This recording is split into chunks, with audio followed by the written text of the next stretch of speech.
for other people his whole life.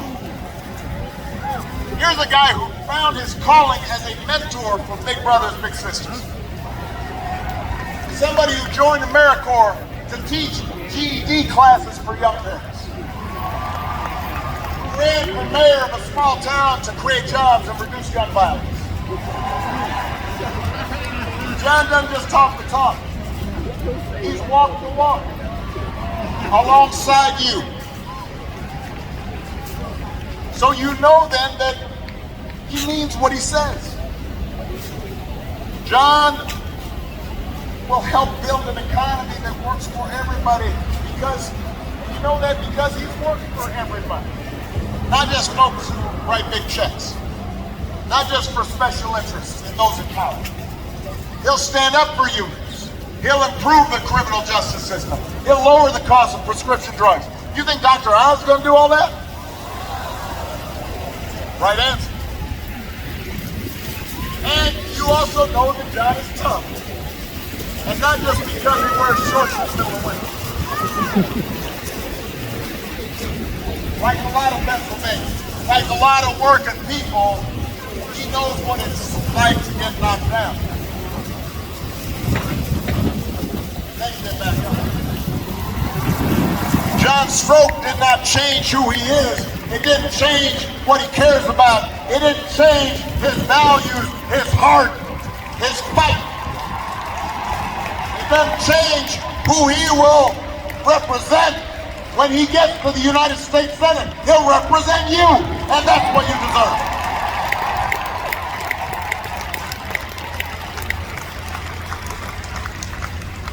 That's why the choice is pretty simple, Pennsylvania.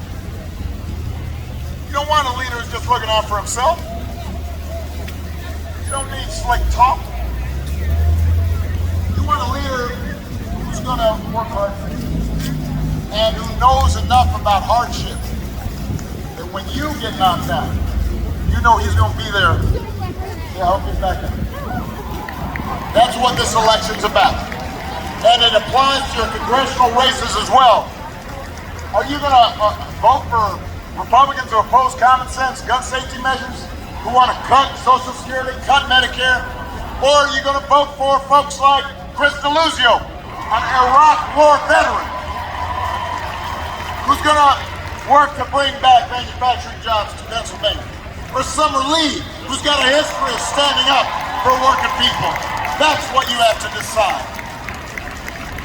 And while you're at it, you're going to have to decide whether you want leaders who are going to stand up for women having the right to make their own health care decisions.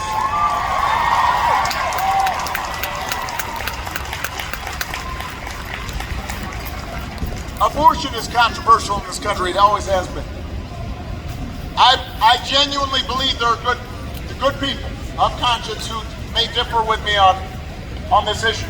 But I believe strongly, and I think you do too, that women everywhere should be able to control what happens with their own bodies. It shouldn't be controversial to say that the most personal of healthcare choices should be made by a woman and her doctor and not a bunch of mostly male politicians.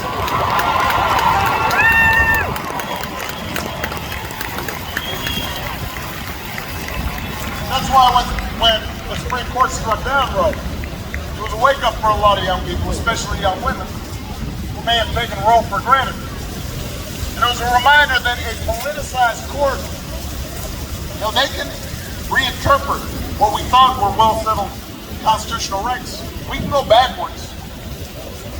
If Republicans take back the House and Senate, we could be one presidential election away from a nationwide ban on access to abortion. And that might just be the beginning. You know, I've taught constitutional law for a decade. I can tell you this. If a court does not believe in a zone of privacy that allows each of us to make our own decisions without government interference, then other freedoms we take for granted could be at risk. Clarence Thomas has said as much. If there's no right to privacy, then same-sex marriage could be at risk. Almost every Republican in the House of Representatives already voted against guaranteeing a right to use contraception. That's not in the Constitution. That's interpreted as a part of the right to privacy. We don't have that, and they take back power. There's no guarantee birth control won't be next. Think about that. You got to vote. Here in Pennsylvania. I'm sorry, what was that? Here in Pennsylvania, John's opponent. Go ahead, go ahead.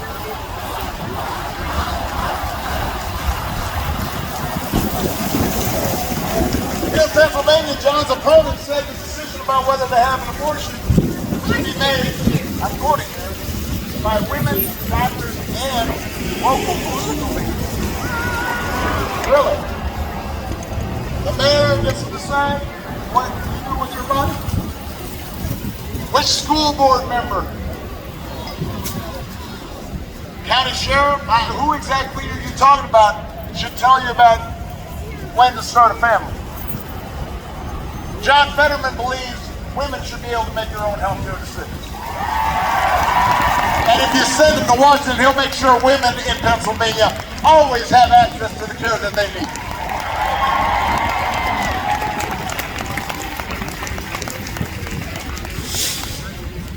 I think somebody mentioned earlier, we're setting our clocks back tomorrow. Right now. On Tuesday, let's make sure our country doesn't get sent back 50 years. And let me just say, that's got to be worth 15 minutes of your time. We got some young people out here. Most of you voted, maybe not all of you, maybe some of your roommates or whatnot are still not sure whether it's worth the money. If that's not worth 15 minutes, what is? Well, maybe if you need another reason to vote, let me tell you, consider the fact that our democracy is also on the ballot. You know, I've been traveling through the country, and I got to admit, going out on the campaign trail feels a little harder than it used to be. And it's not just because I'm grayer and stiffer.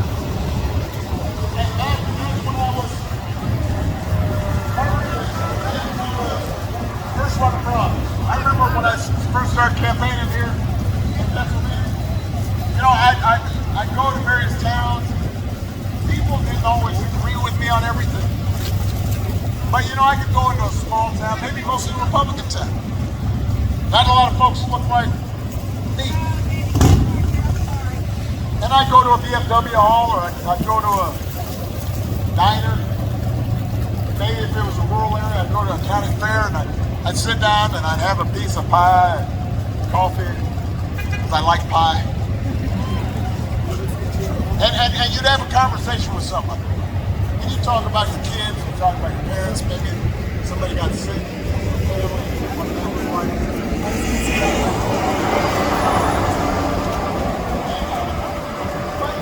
everything, but at least you said, you know, something. You saw, okay, even though we come from different places, we have a tie for us. And maybe we might persuade each other about some things. And I'd learned something, and they'd learned something about each other's lives. And that was one of the joys, one of the glories of campaigning, was seeing this incredible diversity in the country, but also understanding that there was this thread that tied us together. And by the way, that's why I ended up getting a bunch of Republican votes. Hard to believe, but it was true. And then after I won, my Republican opponent, John McCain, graciously conceded. And he wished me luck for the sake of the country. And we still had arguments. He was still in the Senate. He'd give me a tough time. He could be cranky sometimes. But we all agreed on the basic foundation of our democracy. And then even if we were competing, we were still basically on the same team. And that's what's at risk right now.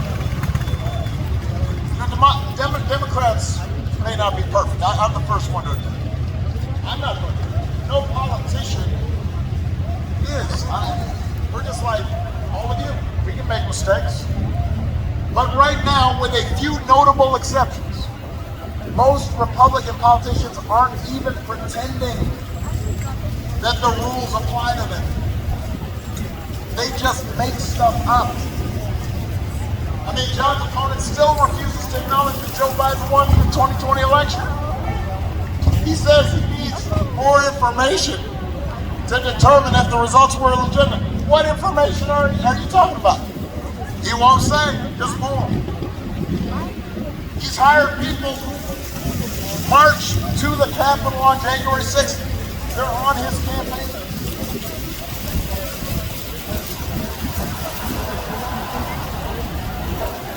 Donald Trump says he needs Dr. Oz in the Senate.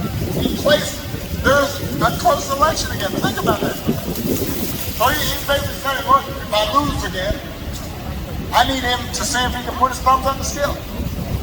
That is not what this country is supposed to be about. And I understand democracy might not seem like a top priority right now when gas prices are high, grocery prices are high. Sometimes it feels like government isn't making enough progress on the issues that matter to you and your family. I get that. Sometimes progress is slow.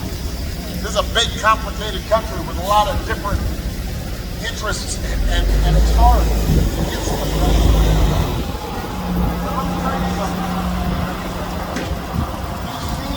throughout history, we've seen around the world what happens when you give up on democracy. You can see it in other countries where government tells you what books you can read and what books you can't. Countries that own all the media and just pump out propaganda and put dissidents and reporters in jail. Countries where it really doesn't matter who you vote for because the fix really is in. And people in power do whatever they want. And where corruption is rampant because there's no accountability. When that happens, people get hurt. That has real life consequences, and that's why generations of Americans fought and died for the idea of self-government. That's why suffragists marched so women could be part of We the People. That's why the civil rights movement marched to make sure that all of us were included. And that's why we set up rules to make our democracy work. And by the way, these aren't really that complicated, these rules.